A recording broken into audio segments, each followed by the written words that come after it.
all this stuff too. So this is a decked cordless handset that we're going to have in our office. We've got 2 handsets because there are 2 of us only. We don't have 3 anymore.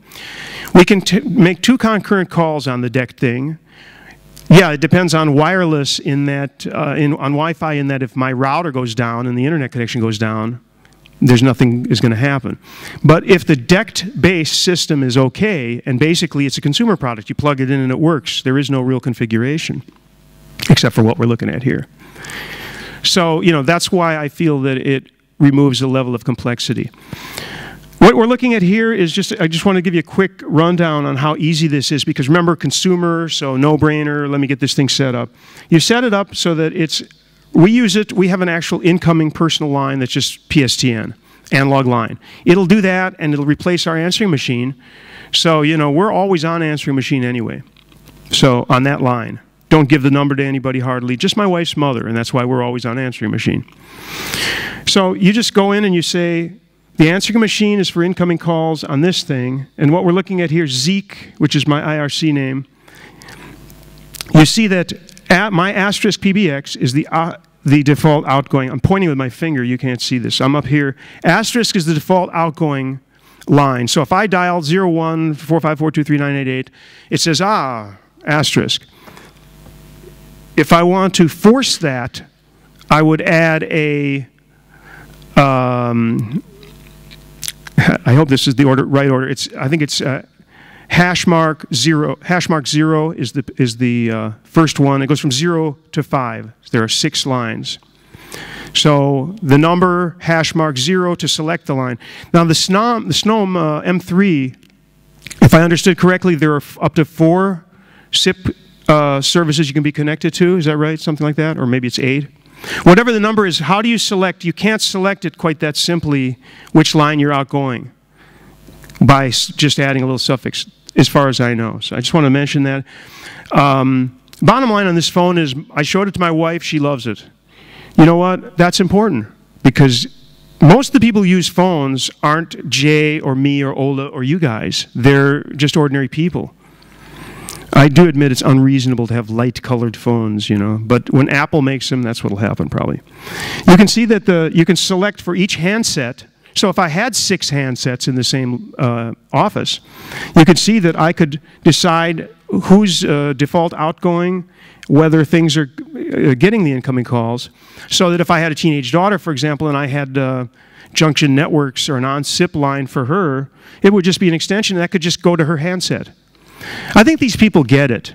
The funny thing is, indeed, and I do, but the funny thing about this is that although Siemens gets it, and they've done a great job here, it's not available in the United States, and apparently they have no plans to make it available in the United States, which is odd to me.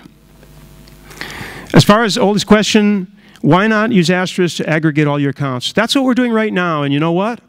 That uses my power. So at the office, we've always got something plugged in. In fact, neither of us are in the office right now, and the power's running, and I can use my PBX. But you know what? 99% of the day, neither one of us needs that. So yeah, you could say, okay, what about the answering machine, the voicemail?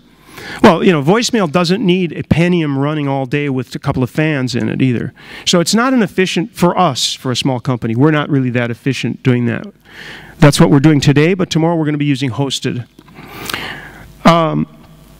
One other comment, by the way, that's interesting is that Siemens has gigaset.net, and every one of these phones that is sold is already hooked into that. So again, consumer product. So that this phone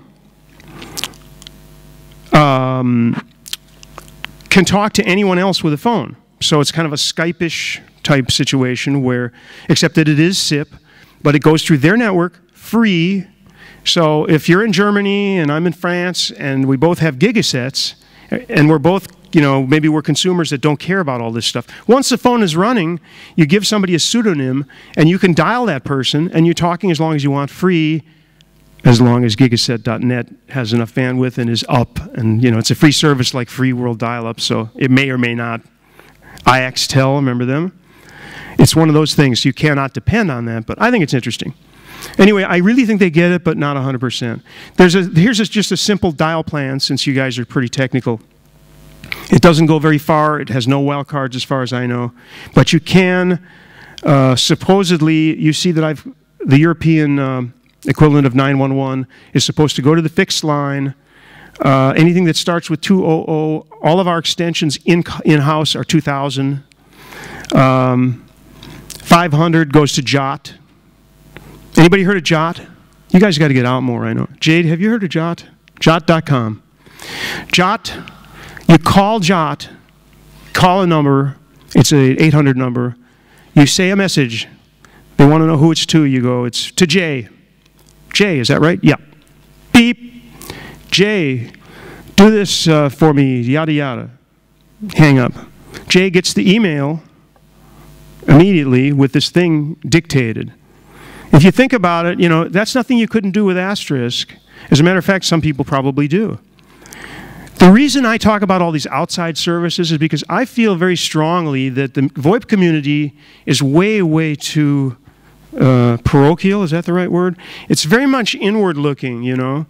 And I realize that there are patent protection and trademark protection issues, and we can't all, forgive the expression, be in bed together all the time. But there really needs to be, somebody slipped in the shower or something. There needs to be some kind of unification movement. And since we're all talking about presence all the time, can who dial SIP URIs? Your Siemens phone. The Siemens phone? Absolutely. Thank you for reminding me. It will dial SIP URIs, which is more than I can say for my IP500. People claim that it can. I've never gotten that able to work. This we don't need because it's providers in France. Again, you know, this was a presentation that has more to do with what Asterisk brings to the mix, or your actual servers. So I was looking at latencies. I don't know what your opinion is. You might be interested in seeing that from Paris, we've got all these different providers, and our best provider's latency is 16. And I think that's Acropolis Telecom, who's good friends of ours, and with whom we're going after 3 years of seeing them being the lowest latency and the best service. These are the people who are going to be doing our hosted Centrex. Gee, it took me 3 years to figure that out. 16 and 21 is probably Wango, which is an unlimited SIP service. That's a small monthly charge. That would be VoIP Talk in the UK. They have a pretty good I have a pretty good connection to them at 26. What would you consider a decent latency if you're looking for 50 is pretty good already. Anything up to 50? I mean, over 200 milliseconds, the call breaks down. You get right. Over and out mode. Right, 200. 250 is doable, but you're talking to the moon. So you don't want to do that except if it's another total geek. But if you're actually doing business, you want it to be, you see the 122 on the top, like this maybe Junction, East Coast or something like that. That's about where you want to be, no further along than that. You can't interrupt each other. Already at 122, you're practically not full duplex. You are, I mean, but it's like there's a delay. Yes, sir. There's one thing you need to consider.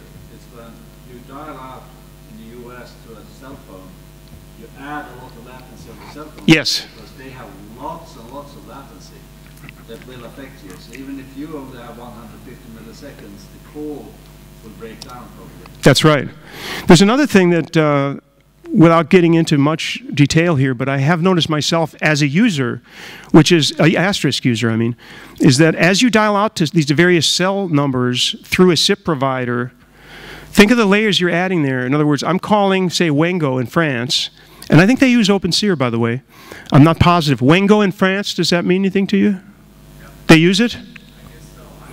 I think they do. They do use some kind of a proxy anyway, and it was for a long time a real pain. Somebody made a patch for Asterisk so that it would work.